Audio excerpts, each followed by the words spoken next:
Appointment with Death is a 1988 film directed by Michael Winner and was the sixth and final time that Peter Ustinov played Hercule Poirot. While on vacation in the Holy Land, Poirot is drawn into the mystery and drama surrounding the death of Emily Boynton, a rich widow with no shortage of enemies, including her own family. Well, I finally made it. After working my way through the rest of the films in the venerable Peter Ustinov Poirot saga, it all comes down to this. And I have to admit, I was looking forward to it quite a bit.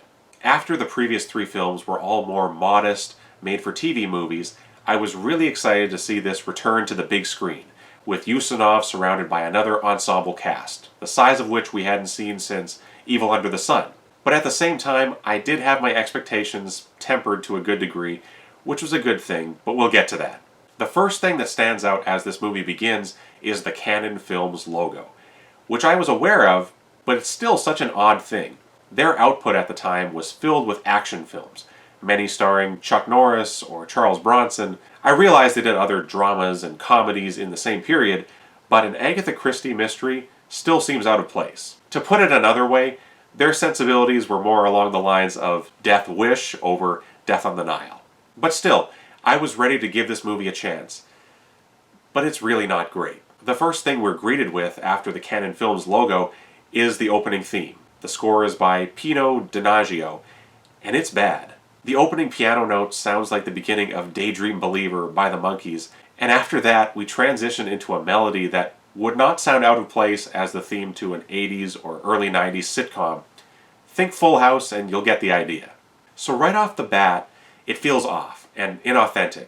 Compare this to Nino Rota's wonderful themes for Death on the Nile, and the difference is night and day. But after that, we meet Emily Boynton and her lawyer, Jefferson Cope, played by Piper Laurie and David Soul, respectively. And again, everything just feels off. These are both professional actors, and I've enjoyed each of them in prior work, but they both come off as stiff and unconvincing. David Soul, for his part, does get better later in the movie, I think, but here I was so distracted by the weird audio levels for the ADR. His voice seems almost disembodied. But it's not just him. Throughout the opening act, there's strange-sounding dialogue from others as well. Specifically, a scene on a hotel roof, maybe, once the Boynton family begins their vacation. Some of the actors' lines feel like they're coming from somewhere off stage, and the volume has been cranked up.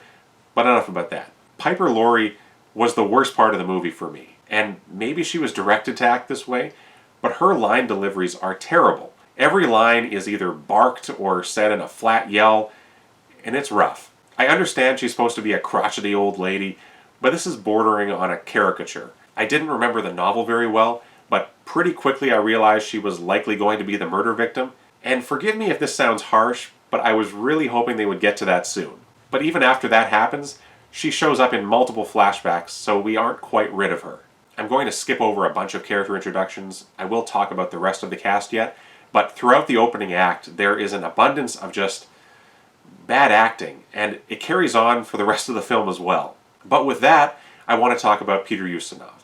And he's not bad in the movie whatsoever, but for the first time, I think you can feel that he's not quite sure what to do with the character of Poirot in the midst of this story. He still brings his usual twinkle in his eye charm to the role. I don't think that can be erased even in a bad movie, but it's like the rest of the film isn't there to support him. So as a result, he feels sort of adrift.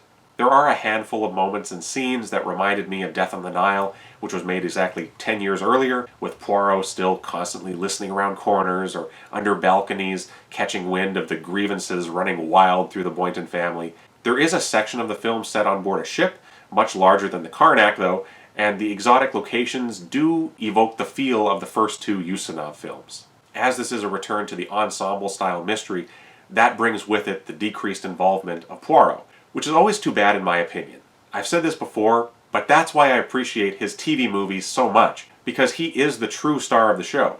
But here, they have a lot more characters to give screen time to, so Poirot is mostly sidelined until around halfway in, and then the interrogations ramp up and we're off to the races. Besides Ustinov though, there were a few other people in the movie that I also enjoyed. Lauren Bacall, for one, was actually pretty fun as this rich American/British woman who is now a member of Parliament. It's a pretty oblivious, thoughtless character most of the time, and Lauren Bacall makes her quite entertaining.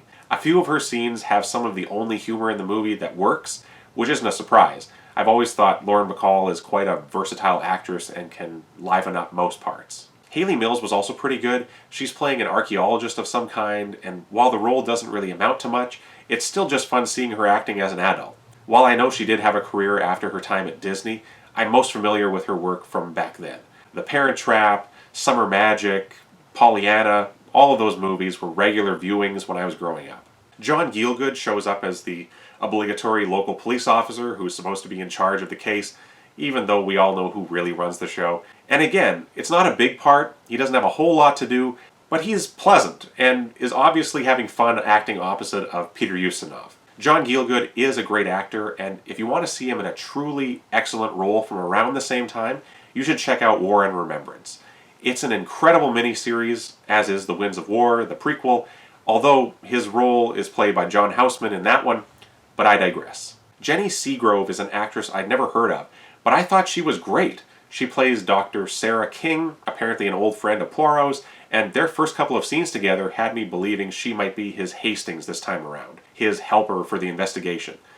But she quickly becomes a suspect as well. I would have really enjoyed seeing Poirot having a young woman as his fellow detective, but it wasn't to be. Instead, her role switches to that of a romantic one with Raymond Boynton, played by John Terlesky, and he's really bad.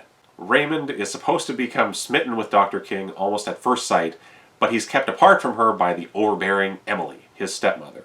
And when he sneaks off to see her, his fumbling romantic dialogue just sounds awkward. And for one thing, I think he's just miscast. We're led to believe this character is sort of shy, under the thumb of this old woman, but the guy looks like he hangs out in a gym most days. From how he's presented, I would picture him being a callow, meek sort of man, but John Terlesky looks like he likely would be on the college football team. And the sappy score that accompanies their love scenes, yeah, I didn't love that either. Nicholas Guest plays his brother Lennox. I don't have a lot more to say about him than that. It's a pretty bland character, and he just kept reminding me of his brother Christopher, which in turn made me wish I was watching The Princess Bride. And finally, there's Carrie Fisher, another one of the Boynton gang. She's not very good either, but it was fun seeing her in a movie from the 80s that's not Star Wars. So there's that. So after all that, I do have some things I really enjoyed. And first off, there's the costumes. And after the modern setting of the last three and the looks that came along with that, I appreciated the period clothing even more this time. They aren't up to the standard of, again, Death on the Nile, but there's quite a bit of detail and gives the movie good style. I should mention, though, going along with the costumes and makeup, the trademark curl that should accompany Poirot's mustache is mostly gone, and in the majority of scenes has pretty well flattened out. I wasn't a fan of that, but it is a minor point, I guess.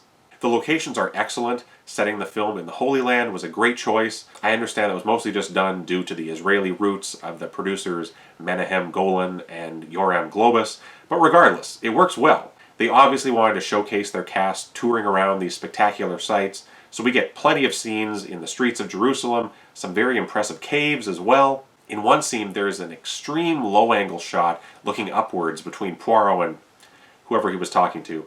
You can tell I was more focused on the natural skylight directly above them.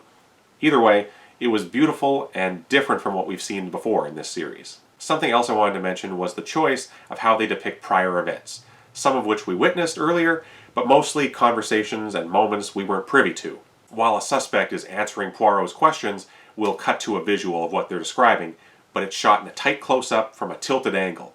And I didn't mind the idea of that, because it made me think it was a way of hinting that the suspect is twisting the truth to make themselves appear less guilty.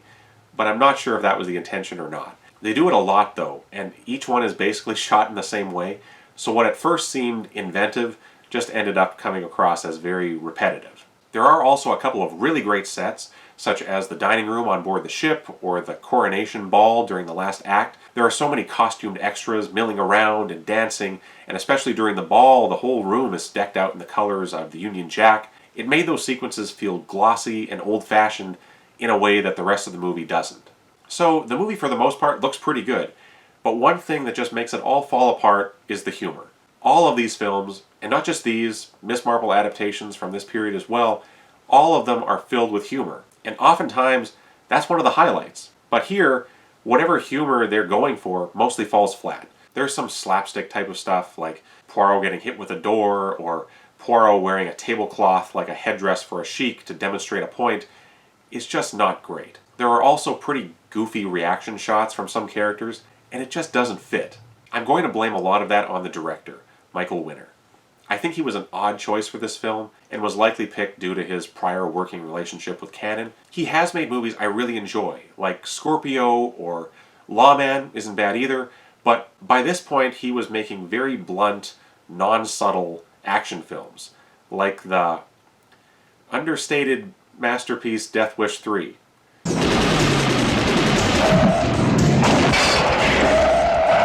I think you need directors with a more droll sense of humor, or at least one that will let Peter Ustinov and company bring out the humor in a more natural way that allows the characters to be themselves.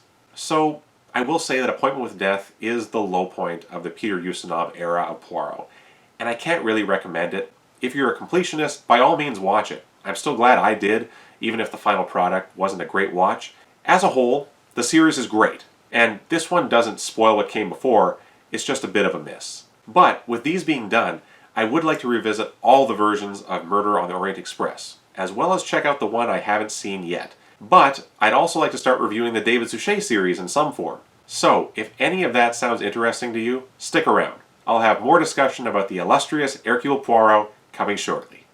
Thanks so much for watching my review. If you enjoyed it, please visit my channel, Hildebrand Productions. Adios for now.